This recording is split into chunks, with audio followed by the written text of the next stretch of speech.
नमस्कार दोस्तों, PW only IAS पर एक बार फिर से आपका बहुत बहुत स्वागत है। देखो, अभी हेल्थ से रिलेटेड एक इम्पॉर्टेंट रिपोर्ट रिलीज होती है और उसमें ये बताया गया कि इंडिया जो है वर्ल्ड की कैंसर कैपिटल बन चुका है। तो ये चीज़ अपने आप में बहुत ज़्यादा कंसर्निंग है। जैसा कि हमारे तो शास्त्रों में, हमारे ट्रेडिशन में ये बार बार एक बात कही गई है कि पहला सुख निरोगी काया। तो यहाँ पर ये जो नॉन कम्युनिकेबल डिजीज़ बर्डन है लगातार बढ़ता हुआ दिखाई दे रहा है, जिसमें आप चाहे हार्ट से रिलेटेड मुद्दा लो, ठीक है, इसके अलावा डायबिटीज़ हो, हाइपरटेंशन हो, ओबेसिटी की प्रॉब्लम देख लो। ये कई ऐसे फैक्टर्स हैं जो साफ साफ इशारा कर रहे हैं कि हमारे यहाँ पर खाने पीने का जो एक ट्रेंड है वो कहीं ना कहीं बिगड़ रहा है। दूसरा, अगर देखा जाए तो एक्सरसाइज इतनी ज़्यादा नहीं की जा रही है इंडिविजुअल्स के द्वारा, जिसके चलते ये बीमारियाँ एक नॉर्मल इंडिविजुअल या फिर कहो कि कम उम्र के जो इंडिविजुअल्स हैं उनमें भी देखने को मिल रही हैं। पहले तो ये कहा जाता था कि हार्ट की प्रॉब्लम बुढ़ापे में होती है, 40 45 या 50 साल बाद में, बट आजकल 20 ईयर्स अराउंड भी आराम से हार्ट की प्रॉब्लम बहुत लोगों के मिलने लग गई है। तो ये चीज़ हमें यहाँ पर समझनी होगी कि एक्चुअल में ये ट्रेंड क्या शो करता है। और इस बात को यहाँ पर अभी ये जो रिपोर्ट है, ये 7 अप्रैल को जब वर्ल्ड हेल्थ डे था उस टाइम पर अपोलो हॉस्पिटल के द्वारा हेल्थ ऑफ नेशन रिपोर्ट के नाम से पब्लिश किया, जिसमें क्या चीज़ें निकल के आ रही हैं वो वाकई में बहुत ज़्यादा कंसर्निंग है। यहाँ देखिए कि हमारे देश में हर 3 में से 1 बंदा आपको प्री डायबिटिक मिलेगा। इसका मतलब बहुत ज़्यादा एक तरीके की इनकंसिस्टेंसी दिखाई दे रही है इनटेक में और या फिर फिजिकल मेंटेनेंस में। इसके अलावा 2/3 are pre hypertensive, that mean tension बहुत ज़्यादा हो रही है, स्ट्रेस बहुत ज़्यादा ले रहे हैं। इसका मतलब लाइफस्टाइल और साथ में वर्क रिलेटेड हो, रिलेशनशिप रिलेटेड हो, वो भी बहुत ज़्यादा प्रेशर वाली सिचुएशन बनी हुई है। इसके अलावा डिप्रेशन जो है, हर 10 में से 1 इंडिविजुअल, मतलब 10% पॉपुलेशन हमारी डिप्रेशन से गुजर रही है। तो ये चीज़ें क्या शो कर रही हैं? ये चीज़ें शो करती हैं कि भाई वाकई में कितना ज़्यादा हमारे यहाँ पर नॉन कम्युनिकेबल डिजीजेस का स्ट्रेस बढ़ता चला जा रहा है। सबसे पहले आपको ये पता होना चाहिए, वो बीमारियां जो एक किसी इंडिविजुअल में हो जाती हैं वो एक से दूसरे में ना फैलें, तो उनको नॉन कम्युनिकेबल डिजीज बोलते हैं, एनसीडीज। वहीं दूसरी तरफ वो बीमारियां जो एक इंडिविजुअल के हो तो दूसरे तक फैलने का डर रहता है। जैसे कोरोना की हम बात करें तो कोरोना कम्युनिकेबल डिजीज है जो एक से दूसरे में फैल सकती है, बट वहीं नॉन कम्युनिकेबल डिजीज एक इंडिविजुअल के अंदर अपनी खुद की बॉडी में खुद के ही ट्रेट या फिर कहो कि खुद की ही फिजिकल स्ट्रक्चर के आधार पर डेवलप होती हैं, या फिर आप किस तरीके की लाइफस्टाइल कंटिन्यू करते हो जिसके आधार पर हमें कॉन्सिक्वेंसेस देखने को मिलते हैं। इसमें आप देख सकते हो cancer, diabetes, heart disease, mental health, ये इश्यूज जो हैं वो नॉन कम्युनिकेबल डिजीज़ के अंडर कवर किए जाते हैं। अब ये जो रिपोर्ट आई इसकी इंपॉर्टेंट फाइंडिंग्स की बात करें तो सबसे पहले तो हम कैंसर की बात करते हैं, क्योंकि इंडिया को कैंसर कैपिटल के तौर पे यहाँ पर दिखाया गया है। तो ऐसा क्या हुआ है भाई? देखो, पहले जो कैंसर डिटेक्शन की एज थी ना, वो अभी घट गई है। इसका मतलब हमारे देश में एवरेज एज, कैंसर होने की जो एवरेज एज थी वो कम हो गई, मतलब यंगस्टर्स में भी, जवानों में भी कैंसर के केसेस आने लग गए। और उसमें मेनली 50 साल से कम उम्र का कोई इंडिविजुअल अगर है तो उनमें कॉलन कैंसर मिलना बहुत ज़्यादा देखा जा रहा है। इसका मतलब आप समझिए, पेट का जो कैंसर होता है ना, छोटी आंत बड़ी आंत का, राइट, तो वो 30% इंडिविजुअल्स में देखने को मिल रहा है जिनकी उम्र 50 से कम है। अब आप देख सकते हो कि कितना ज़्यादा एक अपने आप में ये प्रेशर क्रिएट हो रहा है। और एक चीज़ हमें ध्यान ही है कि जब कभी भी ये बीमारियां लगती हैं ना तो इसके कई साइड इफ़ेक्ट होते हैं, जैसे कि फंक्शनल एबिलिटीज़ हमारी कम होने लग जाती है। जब बीमार होते हैं तो हमारा शरीर प्रॉपर साथ नहीं देता, तो हम काम नहीं कर पाते, उससे फिर स्ट्रेस आती है ना। बीमारी की वजह से चिंता होती है कि यार हम कुछ नहीं कर पा रहे हैं, साथ ही साथ हमारी प्रोडक्टिविटी को एक फुल स्टॉप या ब्रेक लगने लग जाता है। इसके चलते फिर हम हमारी जो इकोनॉमिक ग्रोथ करना चाहते हैं, अच्छी जॉब्स लेना चाहते हैं, वो नहीं ले पाते। तो एक तरफ तो बीमारी का बर्डन, उसको ट्रीट करवाने के लिए पैसा ज़्यादा खर्च करना पड़ रहा है, और दूसरी तरफ बीमारी के चलते हमारा शरीर जब हमारा साथ नहीं देता तो और ज़्यादा प्रॉब्लम्स आने लग जाती हैं। तो ये सिचुएशन बहुत ज़्यादा बढ़ती हुई दिखाई दे रही है ना, ये चिंता की बात है हमारे लिए। इसके अलावा हमारे बीच में या इंडियंस में सबसे कॉमन कैंसर कौन से हैं? महिलाओं में तो ब्रेस्ट, सर्विक्स और ओवेरी, दैट मीन्स या तो ब्रेस्ट कैंसर हो गया या फिर बच्चादानी से रिलेटेड। वहीं पुरुषों के अंदर लंग कैंसर, माउथ कैंसर और प्रोस्टेट कैंसर ये मिल जाता है। अगेन, जो जेनेटिक ऑर्गन्स है ना हमारे, उनके अंदर आप मोटा मोटा देखो, दोनों के अंदर, महिलाओं में और पुरुषों में कैंसर दिखाई दे रहा है। और ये चीज़ वाकई में कंसर्निंग होती चली जाती है।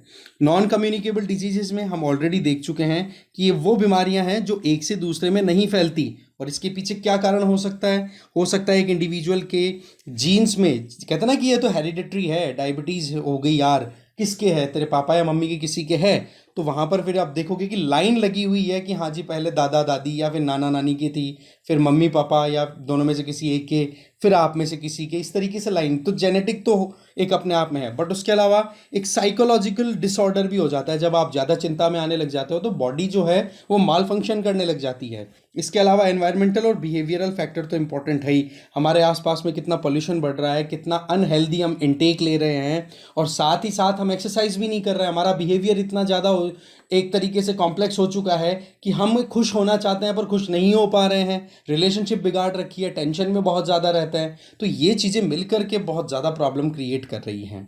ठीक है, तो ये हमें समझने वाली बात है। अब आप देखो, कैंसर की बात करें तो डायग्नोस करने की एज देखो। ब्रेस्ट कैंसर इंडिया में सबसे, चाइना के बाद में सबसे पहले ब्रेस्ट कैंसर डिटेक्ट होता है। सर्विकल कैंसर की बात करें तो 54 ईयर्स की एज में डिटेक्ट हो जाता है, और लंग कैंसर की बात करें तो 59 ईयर्स। तो कुल मिलाकर के देखा जाए तो हम 60 से कम एज के जो लोग हैं हमारे देश में, उनमें कैंसर डिटेक्शन दिखाई देता है। अब चलो ठीक है, डायग्नोस तो हुआ तब जब आप देखते हो कि हाँ जी कौन सी स्टेज पर है, अब कोई ना कोई बॉडी में माल फंक्शन दिखाई देने लग गया। पर सवाल यह है कि लोग कितने जागरूक हैं, कितनी वो टेस्टिंग कराते रहते हैं, कितने अवेयर हैं, स्क्रीनिंग कितनी हो रही है। अब आप देख लो क्या रेट आ रही है। इन कंट्रीज के अंदर लोग कितने ज़्यादा अलर्ट हैं अपनी हेल्थ को लेकर के, और हमारे देश में देखो कितने लोग अलर्ट हैं इन कैंसर्स को लेकर के। तो साफ साफ समझ में आ रही है ना कि कितनी ज़्यादा लापरवाहियाँ, पहले तो लाइफस्टाइल में लापरवाहियाँ और फिर उसको करेक्ट करने में प्रॉब्लम आ रही है। वो बात सही है कि हमारे देश में गरीब बहुत ज़्यादा हैं, इस वजह से परेशानी है, बट ये ऐसी बीमारियां हैं जो ज़्यादातर अमीरों में दिखाई देती हैं, या फिर जो पैसे की भागदौड़ में, जो भागदौड़ में पागल हो रहे हैं उनमें दिखाई देती है। इसके अलावा देखा जाए तो हमारे देश में ये जो कैंसर के इंसिडेंट्स हैं, है ना, 2020 में 1 लाख पॉपुलेशन पे, तो आप देखो यहाँ पर breast cancer incident in states में मध्य प्रदेश, पंजाब, हरियाणा, साउथ वाले जो हमारे स्टेट्स हैं उनमें। साथ ही साथ इधर लंग कैंसर की बात करें तो ये नॉर्थ ईस्ट में ज़्यादा दिखाई दे रहा है। बाकी फिर देखा जाए तो आपको पंजाब में भी, हरियाणा में भी ठीक ठाक प्रेवलेंस है, और कर्नाटका और आपका तेलंगाना यहाँ पर, और वेस्ट बंगाल, सिक्किम, इनमें भी आपको ठीक ठाक प्रेवलेंस मिल जाएगी। अब आ जाओ मेंटल हेल्थ की बात करें। मेंटल हेल्थ का मतलब एक तरीके की डिप्रेशन की बात कर रहे हैं। ये ऐसी सिचुएशन है जब जिसको आप यूं कहते ना कि एक इंडिविजुअल सोच समझ नहीं पा रहा है, डिसीजन मेकिंग में प्रॉब्लम आ रही है, तो हम कहते हैं अरे कोई नहीं, तू चिंता कर रहा है, इग्नोर कर इग्नोर कर। बट वो एक्चुअल में सिचुएशन ऐसी होती है कि एक इंडिविजुअल अंदर ही अंदर घुट रहा होता है और उसको पता भी नहीं पड़ता, और साथ वाले जो हैं वो उस चीज़ को इग्नोर करने के लिए बोल देते हैं, फिर वो अल्टीमेटली जाकर के डिप्रेशन में कन्वर्ट हो जाता है। तो इस पर भी हमें ध्यान देना ज़रूरी होगा, राइट। इसमें आप देखो कि हमारे देश में जो OSA है, OSA का मतलब हो गया ऑब्स्ट्रक्टिव स्लीप एपनोइया। इसका मतलब क्या हो गया, जब इंडिविजुअल कोई सो रहा है तो सोते टाइम पे कईयों को खर्राटा आता है, तो खर्राटे आने को हम नॉर्मल कंसीडर करते हैं। बट होता क्या है कि जब हम सोते हैं ना तो उस टाइम पर हमारे मुंह की जो मसल्स हैं, जिसमें टंग भी आ गए और बाकी दूसरे ऑर्गन्स भी, छोटे मोटे पार्ट आ गए, वो क्या करते हैं, रिलैक्स हो जाते हैं। और जो ये थ्रॉट है, हमारा गला है ना, जहाँ से सांस आती जाती रहती है, हमारी ब्रीदिंग, उसको वो चॉक कर देती है, और उसकी वजह से कई लोगों की डेथ हो गई। इसमें एक मैं हाईलाइटेड केस बताता हूँ आपको, बप्पी लहरी, ठीक है, उनकी यही प्रॉब्लम थी। तो जो ओबेसिटी है, मोटापा है, उनमें ज़्यादातर ये देखने को मिलता है।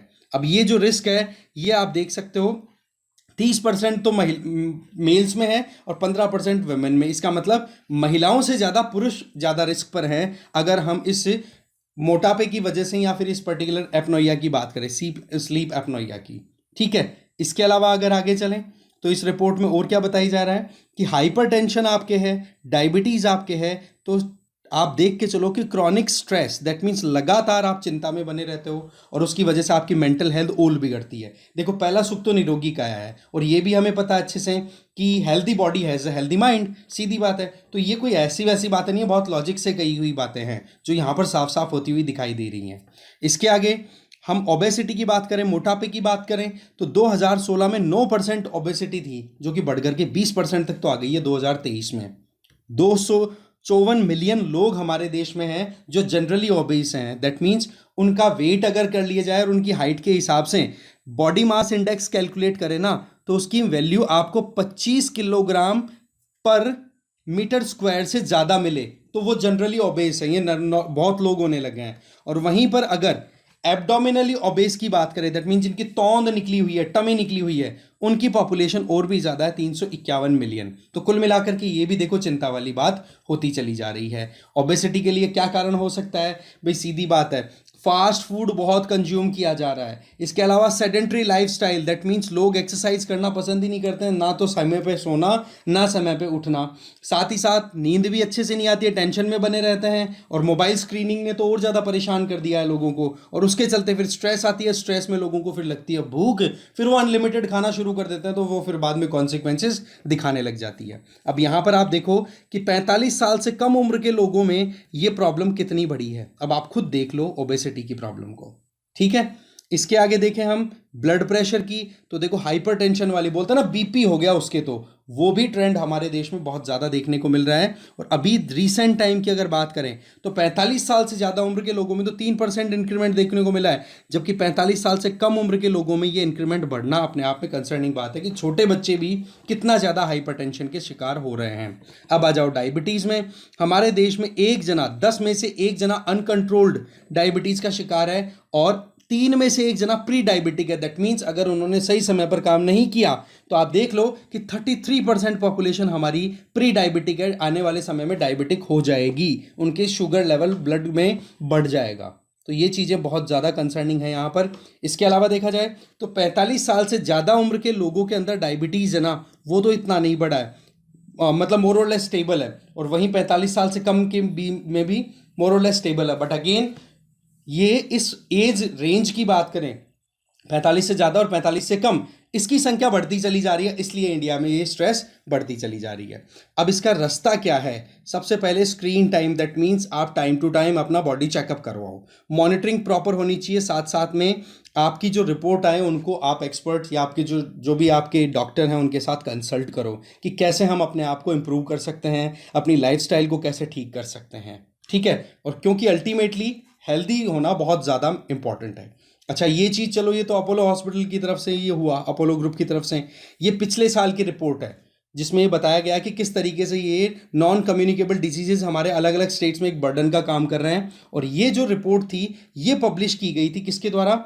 एक तो मद्रास डायबिटीज़ रिसर्च फाउंडेशन है, और दूसरा Indian Council of Medical Research ICMR है, और तीसरे Ministry of Health and Family Welfare. इन तीनों ने मिलकर के ये रिपोर्ट पब्लिश की थी, जिसमें ये साफ साफ आया कि अगर हम मोटी मोटी बात करें तो हमारे देश में या फिर वर्ल्ड ओवर अगर हम एक ट्रेंड देखें तो जो डेवलपिंग या लीस्ट डेवलप्ड कंट्रीज है, मतलब जो गरीबी से जूझ रहे देश हैं, उन देशों में नॉन कम्युनिकेबल डिजीजेस का एक ट्रेंड ज़्यादा देखने को मिलता है, ठीक है। तो अभी हम एक प्रोग्रेसिव कंट्री हैं, तो हमारे ऊपर एक तरफ तो हमारा टारगेट है कि हम कुछ बड़ा करना चाहते हैं, पर दूसरी तरफ इस तरीके से बीमारियों का बर्डन ये भी कहीं ना कहीं हमारे लिए प्रॉब्लम वाली सिचुएशन क्रिएट कर देता है।